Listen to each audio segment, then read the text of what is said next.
नमस्कार मेरे प्यारे बच्चों। निबंध आज का जो है वो ट्रेंडिंग है। आज का निबंध बार बार परीक्षाओं में पूछा जाता है। तो आज के निबंध की चर्चा अति महत्वपूर्ण है। क्यों? क्योंकि वर्तमान समाज में नारी की स्थिति। अब सबसे पहले हम ये देखेंगे कि इसमें कौन कौन से टॉपिक आ जाएं तो यही निबंध लिखना है। सबसे पहले अगर आ जाए वर्तमान समाज में नारी की स्थिति तो भी आपको सेम यही निबंध लिख देना है। और अगर आ जाए क्या? अगर आ जाए क्या? नारी सम्मान संस्कृति की पहचान। अगर आ जाए नारी सम्मान संस्कृति की पहचान तो भी आपको यही निबंध ठोक देना है। और अगर आ जाए क्या? नारी चिंतन का बदलता स्वरूप तो भी आप यही निबंध लिखेंगे। और अगर आ जाए भारतीय नारी आज और कल तो भी आपको यही निबंध लिखना है। अगर आपको टॉपिक दे दिया जाए वर्तमान समाज में नारी सशक्तिकरण का स्वरूप तो भी आपको जो मैं निबंध बताने जा रहा हूं वही लिखना है। सबसे पहले आप ऊपर डाल देंगे हेडिंग निबंध भारतीय समाज में नारी का स्थान, या कोई सा भी जो भी टॉपिक आए, मतलब स्त्री पुरुष की बात कर दी जाए, स्त्रियों की बात कर दी जाए, निबंध में स्त्रियों की स्थिति की बात कर दी जाए तो बिल्कुल स्थान स्थिति की बात की जाए तो यही निबंध लिखना है। सबसे पहले आपको रूपरेखा बना लेनी है क्योंकि यहां से आपको 2 अंक मिलते हैं। रूपरेखा बनाएंगे आप, फिर लिखेंगे प्रस्तावना, नारी का अतीत, मध्यकालीन नारी, आधुनिक कालीन नारी, पाश्चात्य संस्कृति के प्रभाव और उपसंहार। यानी कि आपको क्या क्या करना है, आपको समझ लेना है। रूपरेखा बनाते देखो, प्रस्तावना में आप नारी का परिचय डालेंगे, नारी का अस्तित्व इस समाज में क्या है, नारी की महत्ता क्या है। ठीक है, तो नारी किस किस रूप में पाई जाती है? माता के रूप में, बहन के रूप में। ठीक है, तो इस प्रकार चाची, मौसी, अम्मा, तमाम रूपों में नारी के तमाम रूप हैं। पत्नी भी है, सहधर्मिणी है, तो तमाम रूप पर प्रस्तावना देंगे। तो आज का जो निबंध है मैं बताने जा रहा हूं बिल्कुल उतना ही आपको लिखना है जितना मैंने आज बताया है। यानी आपको पूरा का पूरा मैंने तरीका आपको बता दिया है आज के निबंध में। तो आज का निबंध वैसे भी खास है, आप इसको एक बार शेयर कर दीजिएगा तो बहुत अच्छा लगेगा हमें। तो ये आप पूरा देखिए। अब आप नारी को 3 भागों में बांटेंगे कि भाई नारी का अतीत यानी आदिकाल में नारी की स्थिति, या तो आप ये लिख दीजिएगा नारी की अतीत, या फिर आदिकाल में नारी की क्या स्थिति थी, वो सेम ही हेडिंग है। मध्यकाल में नारी की क्या स्थिति थी, ये वाली हेडिंग चलेगी। आधुनिक काल में नारी की स्थिति की ये हेडिंग चलेगी। और पाश्चात्य संस्कृति के प्रभाव यानी आधुनिक काल में पाश्चात्य संस्कृति। पाश्चात्य संस्कृति का मतलब होता है अंग्रेजी पहनावे का, अंग्रेजी खान पान का, भौतिकता का। बिल्कुल भौतिकता का प्रभाव पड़ गया है पश्चिमी देशों में। आपके वही पश्चिमी देश हैं जो अंग्रेजी देश हैं। ठीक है, समझ गए? आ गया।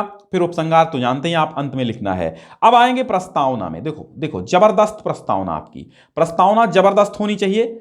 जबरदस्त और बहुत बड़ी नहीं है, बहुत बड़ी नहीं, जितनी की आवश्यकता है आपको बस प्रस्तावना उतनी ही है। जितने की आवश्यकता है प्रस्तावना उतनी ही है। ठीक है, जैसे कि आपको यह कह दिया जाए स्त्री और पुरुष क्या हैं तो आप क्या बताएंगे? प्रस्तावना में आप थोड़ा सा अच्छे से अंडरलाइन करिएगा।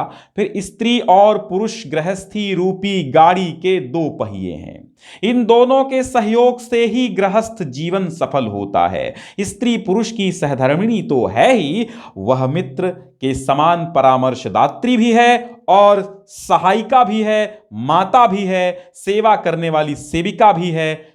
बहुत कुछ है, क्योंकि मनु ने कहा है यत्र नार्यस्तु पूज्यन्ते रमन्ते तत्र देवता।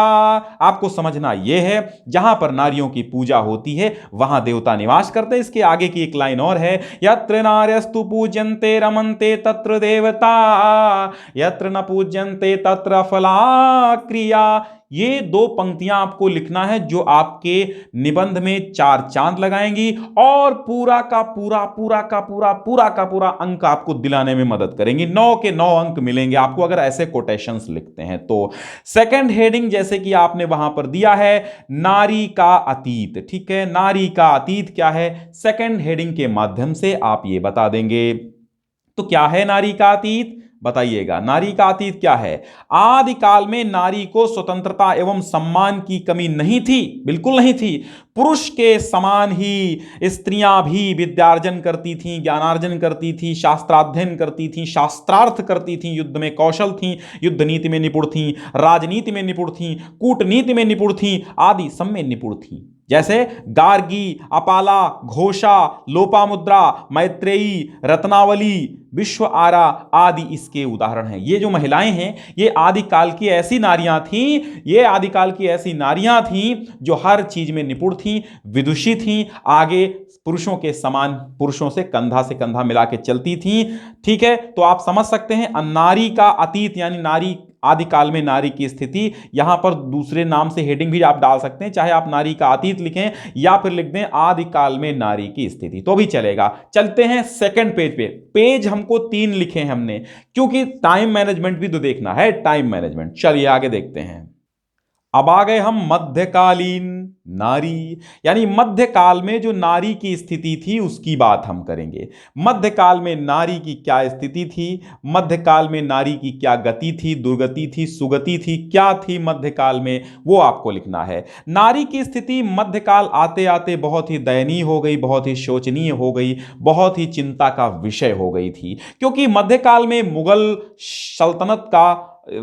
सल्तनत की स्थापना हो चुकी थी, मुगल सल्तनत का आगाज हो चुका था। इससे हिंदू समाज का ढांचा चरमरा गया था। भाई अब मुगलों के आगे हिंदुओं की चलती नहीं थी, हिंदुओं को पूजा नहीं किया जाने दे रहा था। और मुगल जो थे वो मुगल क्या करते थे, हिंदुओं की स्त्रियों को खुद की पत्नी बना लिया करते थे। तो ये बड़ा समस्या थी उस समय, और पर्दा प्रथा जो है मुगलों से ही स्टार्ट हुई थी। हिंदू समाज गुलाम बनकर मुगलों का अनुकरण यानी कि नकल करने लगा था। अब जब मुगलों का नकल करने लगा था हिंदू समाज, तो भैया क्या था, पूरा का पूरा हिंदू समाज, नारी की स्थिति क्या हो सकती है वो समझ सकते हैं। नारी को केवल वासना, तृप्ति एवं भोग का साधन माना जाने लगा। समझिए आप, केवल भोग का साधन, कि एक नारी क्या है, भोग का साधन है, वासना की तृप्ति करेगी, बस नोचो घसोटो फेंको। ठीक है, लिखो फेंको पेन की तरह नारी हो गई थी, लिखो फेंको पेन की तरह, कोई इज्जत नहीं थी, कोई मर्यादा उसकी नहीं थी, सब बेकार था। नारी की स्थिति बिल्कुल खचाड़ा थी उस समय।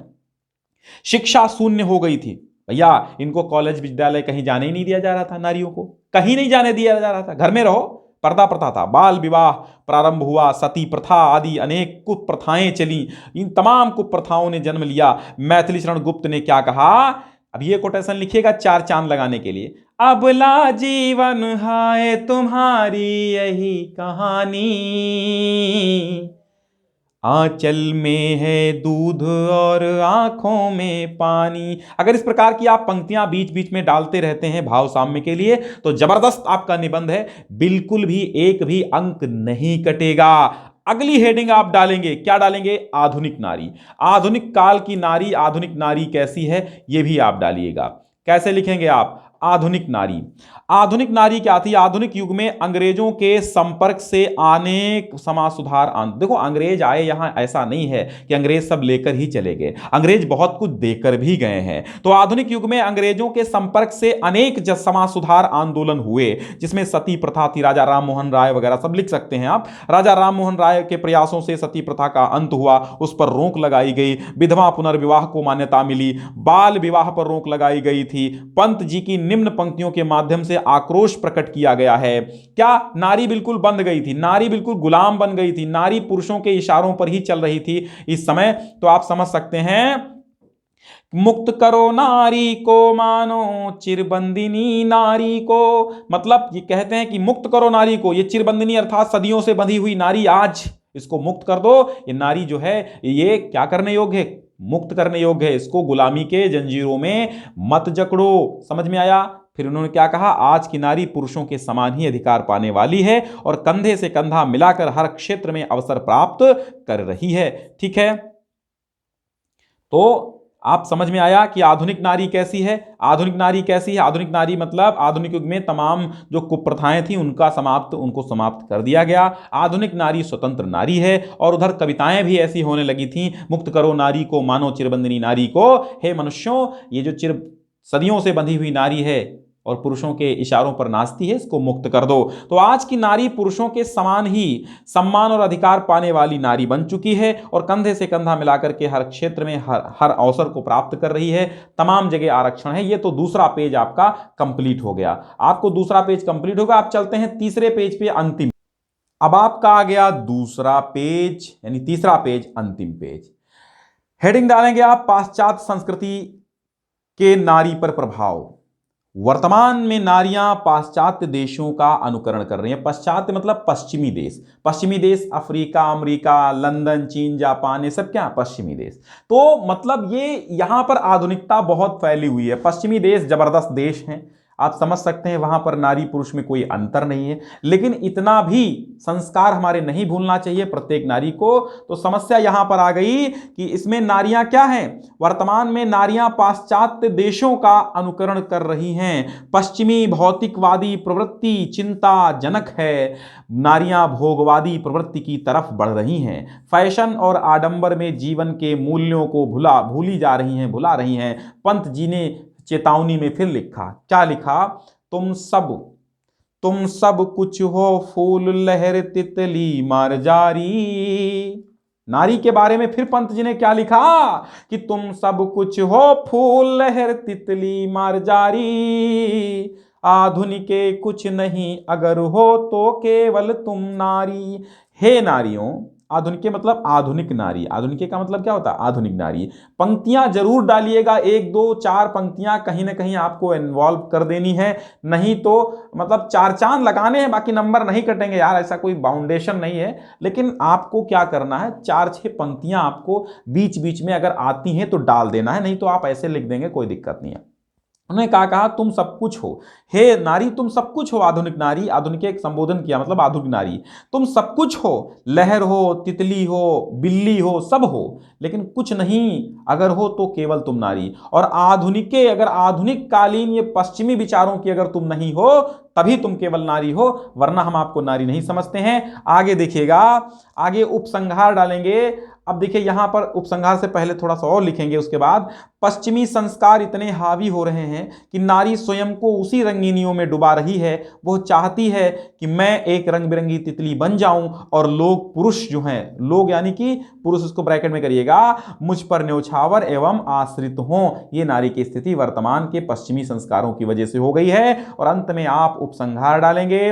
उपसंहार में क्या लिखेंगे, क्या लिखेंगे बोलिए, कि उपरुक्त विवेचन के आधार पर निष्कर्ष रूप में यह कहा जा सकता है कि नारी, आज की नारी मध्यकाल में जितनी नारी क्या थी, परतंत्र थी अर्थात गुलाम थी, उतनी ही आज स्वतंत्र है। प्रसाद जी ने लिखा है, क्या लिखा है, नारी तुम केवल श्रद्धा हो, विश्वास जगत नग पगतल में। नारी तुम केवल श्रद्धा हो, विश्वास रजत नग पगतल में। पीयूष स्रोत सी बहा करो, जीवन के सुंदर समतल में, जीवन के सुंदर समतल में। तो बच्चों बस यहीं तक आपका ऐसे था, ठीक है, यहां तक आपको ऐसे लिख देना है।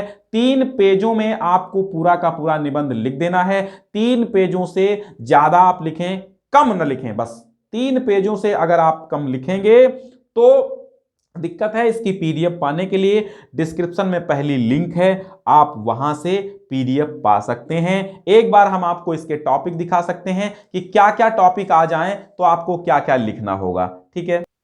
हमने आपको क्या बताया, अगर आ जाए वर्तमान समाज में नारी सशक्तिकरण का स्वरूप तो भी लिख दीजिएगा यही निबंध। नारी चिंतन का बदलता स्वरूप आ जाए तो भी यही निबंध लिखिएगा। भारतीय नारी आज और कल आ जाए तो भी यही निबंध लिखिएगा। नारी सम्मान भारतीय संस्कृति की पहचान तो भी यही लिखिएगा। वर्तमान समाज में नारी की स्थिति, बस ये ध्यान रखना है कि टॉपिक क्या मैं लिख रहा हूं, बस उसी पर आधारित सब कुछ लिखना है। पीडीएफ डिस्क्रिप्शन के लिंक में मिल जाएगी और आराम से आप तैयारी करते रहें, क्योंकि आपके लिए जो प्लेलिस्ट है वो हमारी पूरी बनी हुई है, ठीक है। हमारी प्लेलिस्ट जो है वो आपको पूरी मिलेगी। ठीक इसी प्रकार आप लिखना अच्छे से। देखो निबंध में अगर कोटेशंस होते हैं तो 4 चांद लग जाते हैं, 4-4 पंक्तियां बीच बीच में 1-2 जगह या एक जगह डाल दीजिए तो विशेष महत्व उसका हो जाता है, ठीक है। तो आप क्या बताएं, हमने 9 to 12 सारी प्लेलिस्ट तैयार कर रखी है आराम से। ये भी, और ये सीरियल से हैं, ऐसा नहीं है कि जहां तहां आपको पार्ट मिलेंगे, सीरियल से हैं, तो आप आराम से तैयार करते रहिए। कोई दिक्कत हो तो आप हमें कमेंट बॉक्स में लिखिएगा, और अबाउट सेक्शन में हमने नंबर भी दे रखा है, आप अपना, तो आप वहां से संपर्क कर सकते हैं। बहुत बहुत धन्यवाद जुड़ने के लिए।